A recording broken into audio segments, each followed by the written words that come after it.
বিহারের ভোট নিয়ে সত্যি খুব গোলমাল পাকিয়েছে। নীতিশ কুমার একবার এখানে তো আবার সেখানে। আর তাতে সমস্যা হয়েছে বিজেপির। বিজেপি যখন ভাবছে নীতিশ কুমার পিছড়ে বর্গের ভোট টানার চেষ্টা করছে, সেই সময় পুরোপুরি ঘুরে উচ্চ বর্ণের দিকে চলে যাচ্ছেন নীতিশ। হ্যাঁ, ঠিক এটাই হয়েছে ভোটের আগের বিহারে। উচ্চবর্ণের উন্নয়নে কমিশন তৈরি করল বিহারের মুখ্যমন্ত্রী নীতিশ কুমারের সরকার।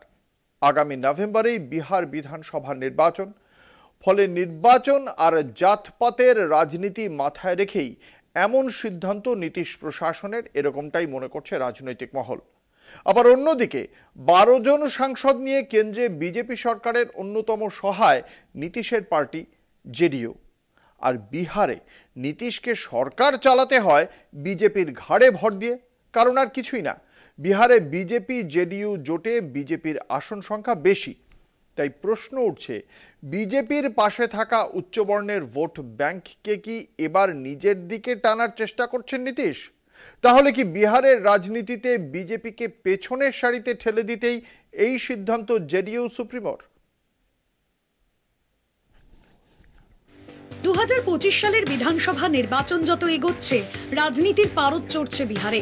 বিহারের ভোটে ফ্যাক্টর একটাই, জাতপাত। সেই সমীকরণ মাথায় রেখেই নীতিশ সরকার উচ্চবর্ণ সম্প্রদায়ের জন্য গঠন করেছে উচ্চবর্ণ উন্নয়ন কমিশন। উদ্দেশ্য স্পষ্ট, উচ্চবর্ণের ভোট ব্যাংক দখল।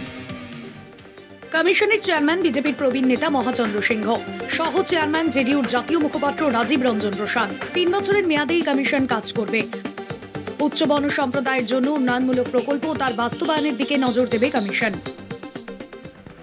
ব্রাহ্মণ, রাজপুত, কায়স্থ, ভূমিহার এই 4টি উচ্চবর্ণ গোষ্ঠী বিহারের রাজনীতিতে বরাবরই প্রভাবশালী। এতদিন ধরে এদের একটি বড় অংশ বিজেপির পাশে থাকত, কিন্তু এবার জেডিইউ নিজের রাজনৈতিক জমি আরো মজবুত করতে এই গোষ্ঠীকেই বিশেষভাবে টার্গেট করছে। বিজেপির সমর্থনেই রাজ্যের সংখ্যাগরিষ্ঠতা পেয়েছেন নীতিশ। আবার 24-এর নির্বাচনী সংখ্যাগরিষ্ঠতা না পাওয়ায় মোদী 3.0 দাঁড়িয়ে আছে নীতিশের সাংসদদের উপর ভর করেই। রাজ্যে নীতিশ আর কেন্দ্রে বিজেপি সরকার একে অপরের উপর নির্ভরশীল। উচ্চবর্ণের ভোট টেনে নীতিশকে তবে বিজেপির উপর আরো প্রভাব বিস্তার করতে চাইছেন। এই ঘোষণার ঠিক আগের দিনই সংখ্যালঘু কমিশনের রদবদল করেছে বিহার সরকার। নতুন চেয়ারম্যান জেডিইউ প্রবীণ নেতা ও প্রাক্তন সাংসদ গুলাম রসুল বালিয়াবি।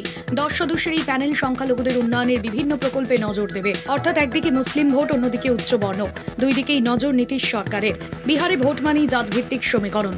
সেই সমীকরণে সামঞ্জস্য রাখতে এবার একদিকে সংখ্যালঘুদের জন্য পদক্ষেপ, অন্যদিকে উচ্চবর্ণের জন্য উন্নয়ন কমিশন। তবে প্রশ্ন উঠছে, বিজেপির পাশে থাকা উচ্চবর্ণের ভোট ব্যাংকে কি নিজের দলের দিকে টানার চেষ্টা করছেন নীতিশ, নাকি নীতিশ শুধু মুখ? উচ্চবর্ণের ভোট টানা আসলে বিজেপিরই নির্বাচনী চাল। এই পদক্ষেপের পর যদি নীতিশ আসন সমঝোতার সময় গতবারের তুলনায় জেডিইউর দাবি বাড়িয়ে দেন, তাহলেই ফাঁপড়ে পড়বে বিজেপি। কেন্দ্রীয় সরকারি বাধ্যবাধকতায় নীতিশের চাপে তেমন মুখ খুলতেও পারবে না কেন্দ্রের শাসক দল। এই অঙ্ক নিয়েই এখন জোর জল্পনা বিহারের রাজনৈতিক মহলে। কলকাতা টিভি।